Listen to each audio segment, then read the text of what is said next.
Hi, this is James from Tabletop Gaming Guild, and today we're going to take a look at Tiny Epic Pirates.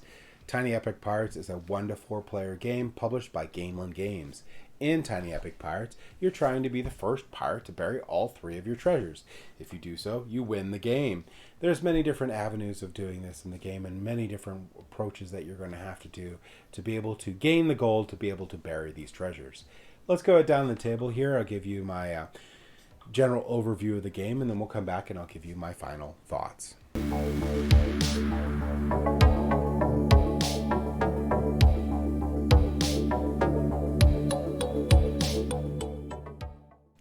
Alright, so this is Tiny Epic Pirates. In Tiny Epic Pirates, you're going to be exploring this map and doing different activities in the ultimate goal of being able to place down all 3 of your treasures first. First person to set all 3 of their treasures down first wins. At the beginning of the game, you're going to get your ship, you're going to get your starting player mat. These orders will be placed out randomly on your captain's wheel. You'll get 3 hands here, and your captain.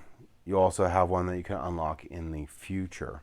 You'll also get to pick one side of your captain card. So they're 2-sided on here, and you notice that they have different dice on there. And just as a general note, once per game you can mutiny if you want and flip this over, which the dice numbers on here do matter for combat and stuff. But we'll go all over that in a second. So to start out your turn, what you're going to do is you're going to choose one of your captain orders. Then you're going to sail your ship, and then you're going to fire off your captain's order if you want, and then you're going to trigger any bonus actions and see if you cross this line.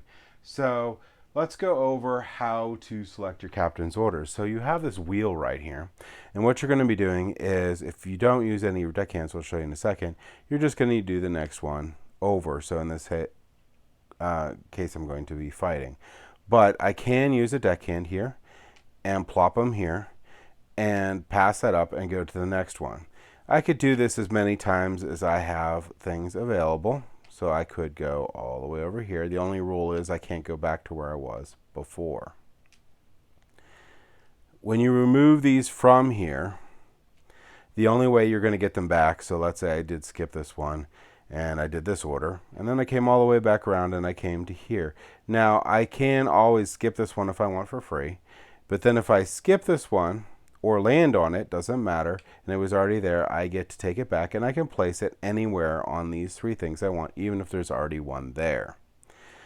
I can also take crew members from the repair section, which I'll show you how they end up there, and use those to skip, and that's the only way that I'm going to be able to basically get these people back. So having jostled crew members in the repair section isn't the greatest in the world, but it's not the end of the world either. So it just means that you may want to may be able to select the order exactly that you want. It just can't be the same one that you did last turn. So a couple of the different actions that you can do in this game are going to be, let's just go over them in order here. All right, now in order is subjective because this is random every game which ones are in order, but we'll go over this first one here. So this first one here is going to be attack. Now there's 2 different things you can attack in this game. Now this ship, if it moves and attacks you, it always wins, so just keep that in mind. It doesn't steal any booty, but it does jostle your ship. And whenever you jostle your ship, you have to take one of your characters from here, one of your deckhands, and put them in the repair section.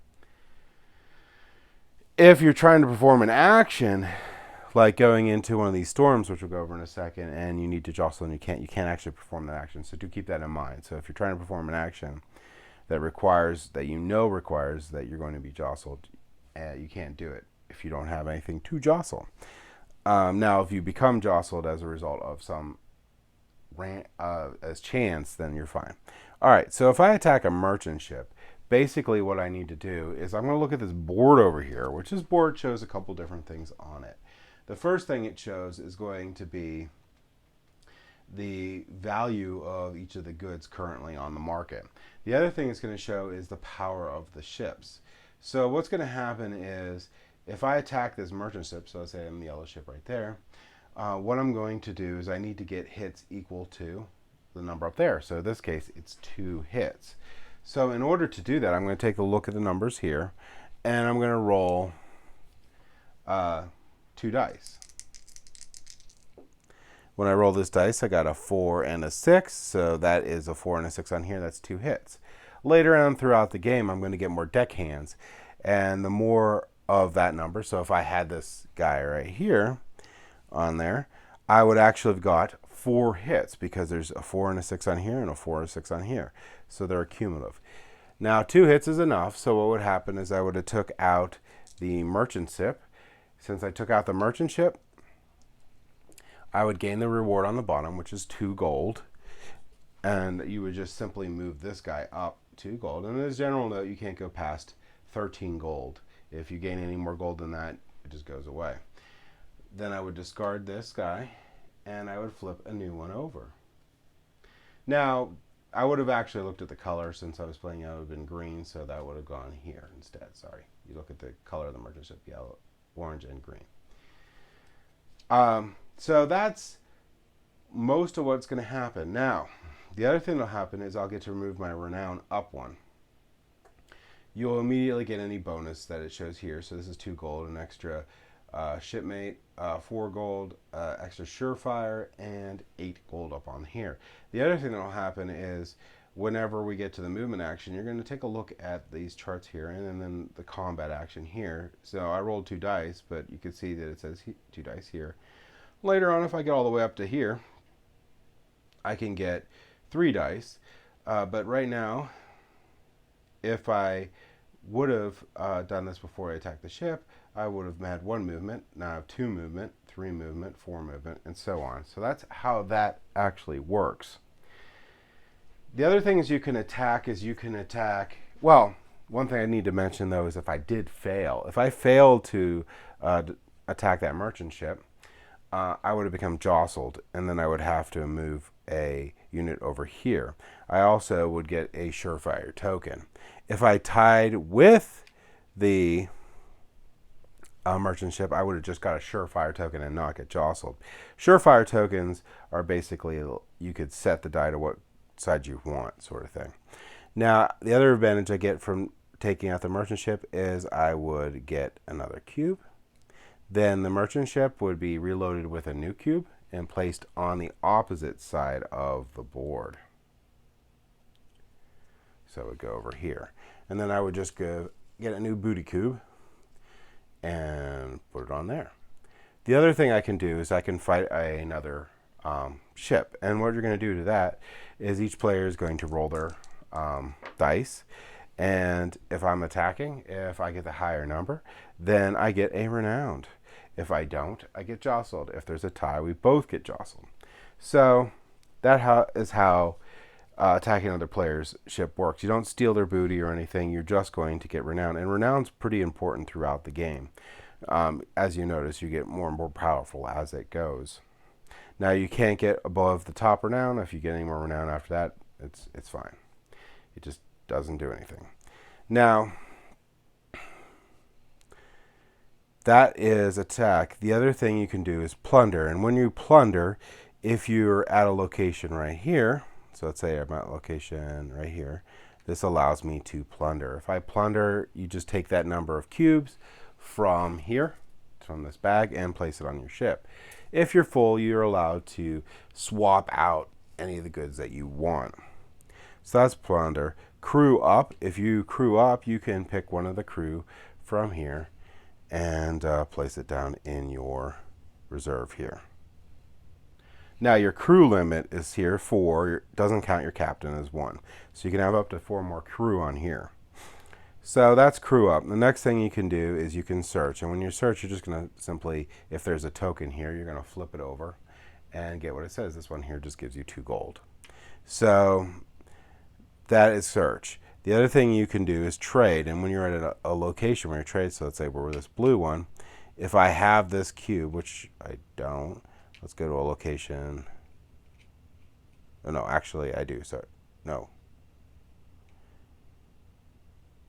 Wait, what?